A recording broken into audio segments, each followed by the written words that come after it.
definitely hindi na namin to binababad sa tubig. Yung mga ganito ay hindi basta-basta, may technology na siyang kasama. Pag tinanggal mo to, meron yung parang ganitong lace sa loob. Dapat yan hindi mapuputol kapag binabaklas yung mga shoes or pakinggan mo yan. Okay? Ang ibig sabihin niyan, gumagana yung auto lacing niyan. So what's up mga ka-steer community?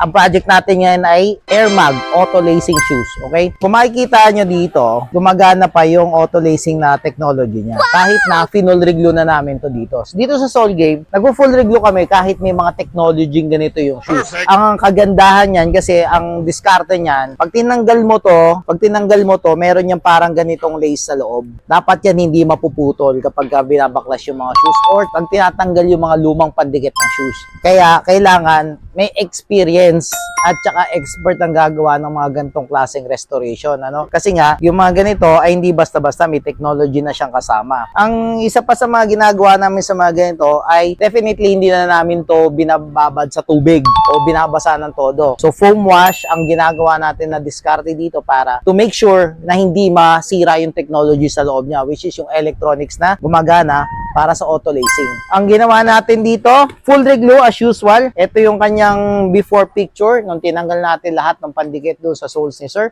And shout out kay Sir Armando Aguirre. Ready na tong shoes mo. Ready for pickup na dito yan sa Soul Game. So if you want these kinds of services para doon sa mga shoes na may auto lacing at gusto nyo maingatan, just come here sa Soul Game and we'll take care of this kinds of shoes. So gay, pagod mong sapatos, we revive that. Lakad mo mapigat, we rewind that. Repair, custom clean, we define that. Parang marikina craftsmanship, we ride that.